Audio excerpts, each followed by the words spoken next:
Visiones y revelaciones completas de Ana Catalina Emmerich. El Relicario de Filotea les presenta el episodio 54. Por medio de los hijos de Israel llegó la historia de Job a Egipto, y Moisés hizo una síntesis de ella, para consuelo de los israelitas oprimidos por los egipcios y después durante la estadía en el desierto. En un principio era una historia mucho más larga y con mayores cosas que los judíos no hubieran comprendido. Más tarde, Salomón la arregló, haciendo un libro de piadosa lectura. De modo que el libro está lleno de la sabiduría de Job, de Moisés y de Salomón. Es difícil encontrar ahora allí la verdadera historia de Job, pues han variado los nombres de los pueblos, introduciéndose otros más cercanos a la tierra de Canaán. Se le creyó idumeo, porque el país donde habitó hacia el final de su historia estuvo habitado mucho tiempo antes de su muerte por los descendientes de Esaú, o Edom. Creo que Job vivía todavía cuando nació Abraham. Abraham y Sara en Egipto. La fuente abandonada. Cuando Abraham fue a Egipto, instaló allí su campamento, y lo he visto instruyendo al pueblo. Residió allí varios años con Sara, su mujer, y muchos hijos e hijas, cuyas madres habían quedado en Caldea. También Lot vivió en aquel país con su familia, aunque ya no puedo precisar el lugar de su residencia.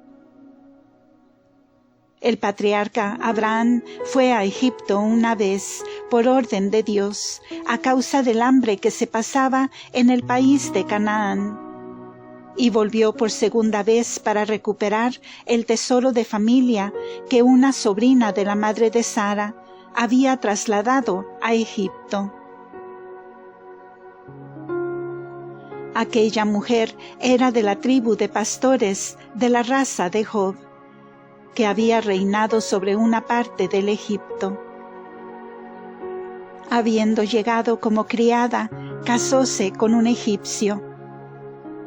De ellos procedía una tribu cuyo nombre he olvidado. Una de sus hijas fue Agar, madre de Ismael, que por esto era de la misma raza que Sara. Aquella mujer había sustraído un tesoro familiar, a semejanza de Raquel, que robó los ídolos de Labán. Lo había vendido en Egipto por una gran suma de dinero, yendo a parar así a las manos del faraón y de los sacerdotes egipcios. El tesoro era una especie de árbol genealógico de los hijos de Noé, en particular de los descendientes de Sem, hasta el tiempo de Abraham, hecho con piezas triangulares de oro, sujetas unas a otras, formando una balanza con sus brazos. Las placas triangulares se hallaban enfiladas, otras indicaban las ramas laterales. Sobre esas placas estaban los nombres de los miembros de la familia y toda su serie. Partiendo del centro de una tapa, se reunían en el platillo de la balanza cuando se hacían descender la tapa por encima. La balanza entera se podía encerrar de este modo en una caja. Las placas principales eran amarillas y grandes, mientras que las de los intervalos eran más delgadas y blancas, como la plata. Oí decir cuánto pesaba, Todo esto en ciclos, representando una suma respetable. Aunque los sacerdotes de Egipto habían relacionado diversos cálculos con este árbol genealógico, ellos estaban muy lejos de la verdad. Mediante sus astrólogos y sus pitonisas supieron algo de la llegada de Abraham a Egipto. Supieron que era de origen noble como su mujer y que de ellos debía salir una descendencia muy elegida. En sus adivinaciones querían descubrir los linajes nobles para unirse a ellos por medio de casamientos. Satanás introducía de este modo el libertinaje y la crueldad para degradar los linajes más nobles que aún subsistían. Abraham temía que los egipcios lo mataran por causa de la belleza de Sara. Por eso la hacía pasar por su hermana. Y esto no era mentira, pues en realidad era su hermana sanguínea por ser hija de su padre Taré, de otra madre. El faraón hizo llevar a Sara a su residencia para tomarla por mujer. Esto los afligió mucho y rogaron a Dios que los socorriese, y Dios castigó al rey.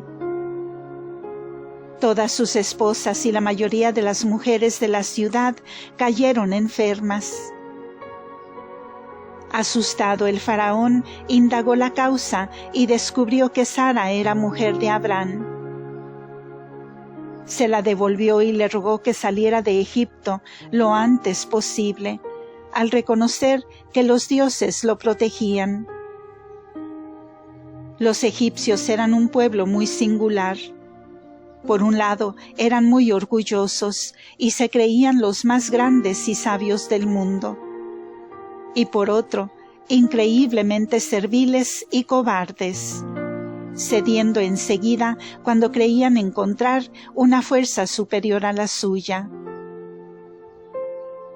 Esto provenía de que no estaban seguros de su ciencia y de que no conocían las cosas sino por medio de adivinaciones oscuras y equívocas, que les anunciaban toda clase de sucesos contradictorios y complejos. Cuando el acontecimiento no respondía a sus cálculos, se asustaban de inmediato, por ser muy supersticiosos e inclinados a ver lo maravilloso.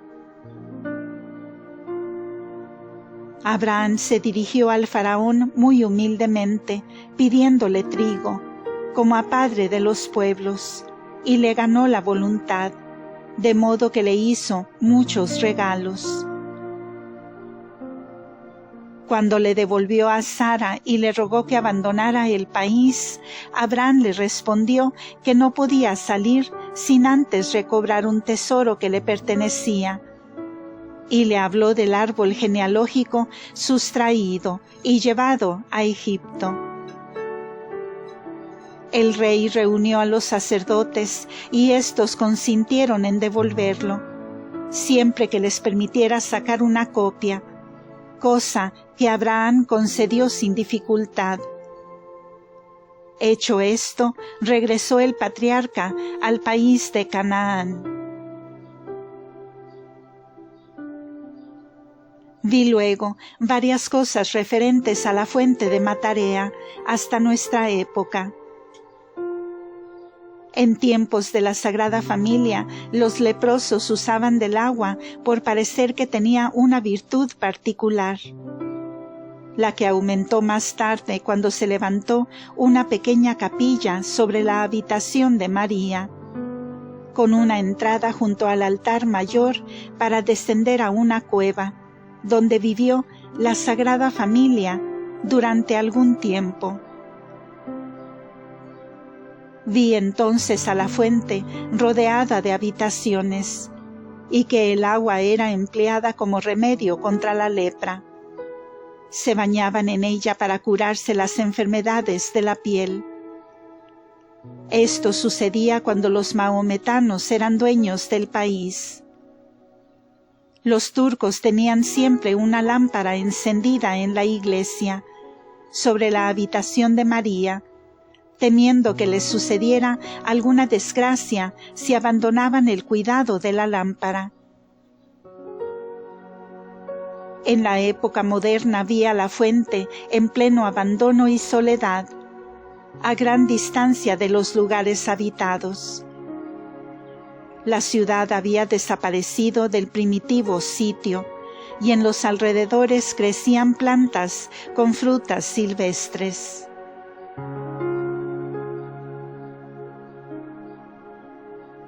Un ángel avisa a la Sagrada Familia que abandone Egipto. He visto que la Sagrada Familia abandonaba su residencia en Egipto. Aunque Herodes había muerto mucho tiempo no pudieron regresar antes porque subsistía el peligro. La estadía en Egipto se le hacía a José insoportable, porque sus habitantes practicaban la más horrible idolatría. Sacrificaban a los niños deformes, y cuando sacrificaban a los mejores creían hacer una obra más meritoria. Su culto estaba lleno de impurezas, y los mismos judíos se contagiaban, pues tenían un templo que decían ser como el de Salomón, aunque era una ridícula vanidad. Poseían una imitación del Arca de la Alianza, y en ella conservaban figuras obscenas, y se dedicaban a las prácticas abominables del culto idolátrico. No cantaban ya los salmos, hasta que José estableció un orden perfecto en esta comunidad de Matarea. El sacerdote egipcio, que habló en favor de la Sagrada Familia en la vecina ciudad de Heliópolis, donde cayeron los ídolos, se había establecido allí con varias personas, reuniéndose a la comunidad judía.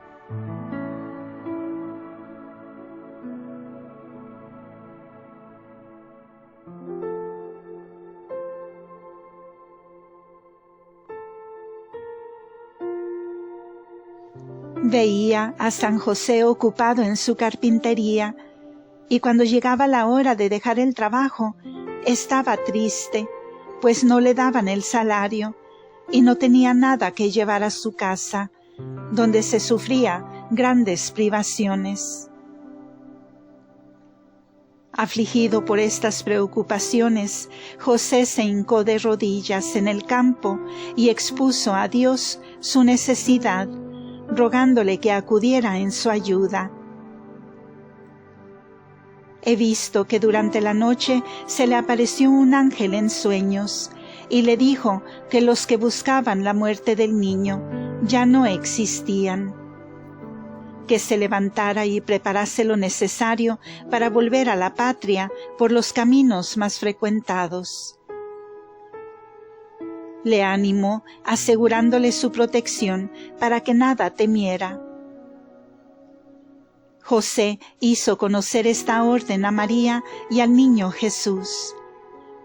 Ellos, obedeciendo enseguida, hicieron los preparativos con la misma rapidez con que lo hicieron cuando debieron partir para Egipto. Cuando conocieron al día siguiente su designio de partir, muchas gentes se entristecieron por su salida y fueron a despedirse con regalos contenidos en pequeños vasos de corteza. Se veía que su aflicción era sincera. Entre ellos había algunos judíos, aunque la mayoría eran paganos convertidos. La mayor parte de los judíos que habitaban allí habían caído de tal modo en la idolatría que era casi imposible reconocerlos por israelitas. Algunos hubo que se alegraban de la partida de la Sagrada Familia, porque los consideraban magos, que tenían por protectores a espíritus maléficos muy poderosos. Entre las personas buenas vi algunas madres con sus hijos, que habían sido compañeros de juego del niño Jesús. Había una mujer distinguida que llevaba un pequeñuelo a quien llamaba el Hijo de María. Había deseado mucho tiempo tener hijos y por las oraciones de María había conseguido tener esa criatura, a quien llamó Deodato. Ella se llamaba Mira. Vi que daba monedas al niño Jesús. Eran pequeños trozos triangulares amarillos, blancos y pardos. El niño Jesús, al recibirlos, miraba a su madre. Cuando José hubo cargado el asno con las cosas necesarias, se pusieron en camino acompañados por aquellos amigos. El asno era el mismo que había montado María al ir a Belén. Habían tenido también una burrita en la huida a Egipto, pero José, en sus apuros, tuvo que venderla.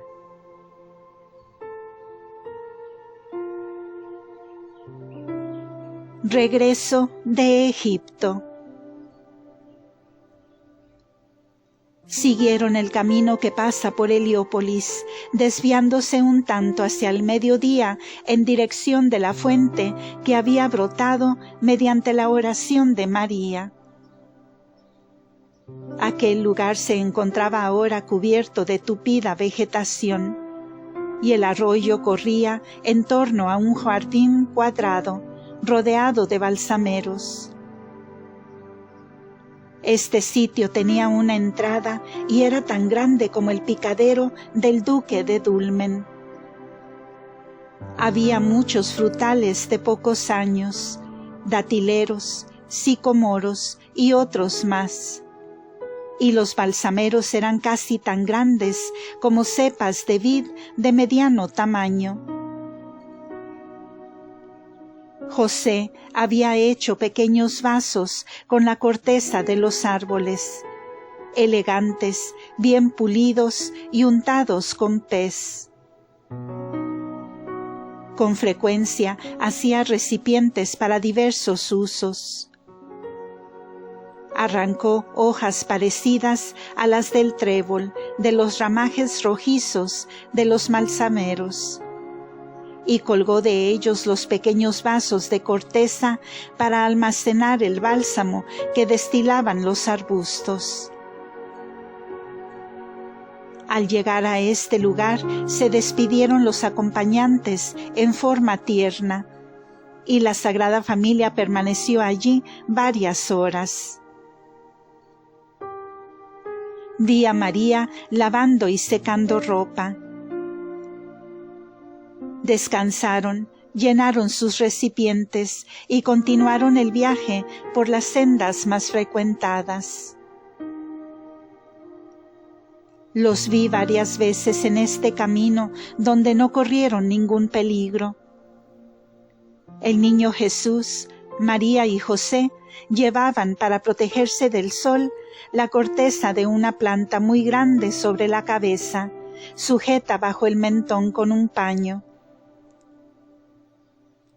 Jesús llevaba vestidito pardo y calzado de corteza, fabricado por José, que le cubría la mitad de los pies. María llevaba sandalias. Con frecuencia los vi inquietarse porque el niño apenas podía andar mucho tiempo por la arena ardiente, y tenían que detenerse para sacarle la arenilla de sus zapatitos. Otras veces lo hacían subir sobre el asnillo para que no se cansara demasiado. Los vi atravesando varias ciudades o pasando cerca de otras, cuyo nombre no me acuerdo, excepto Ramesés. Cruzaron un arroyo que habían atravesado al ir. Este arroyo iba del Mar Rojo al Nilo. José no quería volver a Nazaret, sino más bien establecerse en Belén, su patria. Pero estaba inquieto porque supo que en Judea reinaba Arquelao, también cruel y malo. He visto que al llegar a Gaza permanecieron unos 3 meses. Había en Gaza muchos paganos. Finalmente, un ángel ordenó a José que volviera a Nazaret, lo que hicieron de inmediato. Santa Ana vivía aún y sabía dónde habitaba la Sagrada Familia, como también lo sabían algunos parientes. El regreso de Egipto tuvo lugar en el mes de septiembre. La edad de Jesús entonces era de 8 años, menos 3 semanas.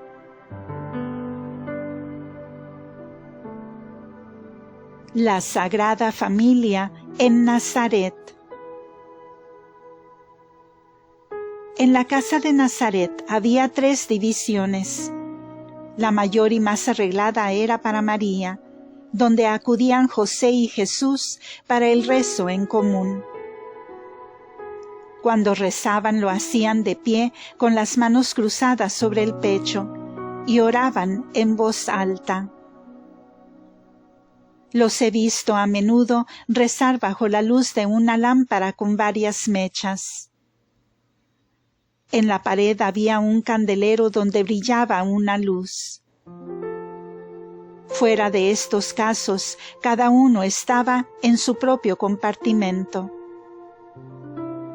José trabajaba en su taller. Lo vi haciendo listones, tallando palos y cepillando maderas, o transportando tirantes. Jesús le ayudaba en estos trabajos. María estaba de ordinario ocupada en coser y tejer con palillos, sentada con las piernas cruzadas y teniendo a su alcance un canastillo con los utensilios de labor. Cada uno dormía en lugar aparte. El lecho consistía en mantas que por la mañana eran arrolladas.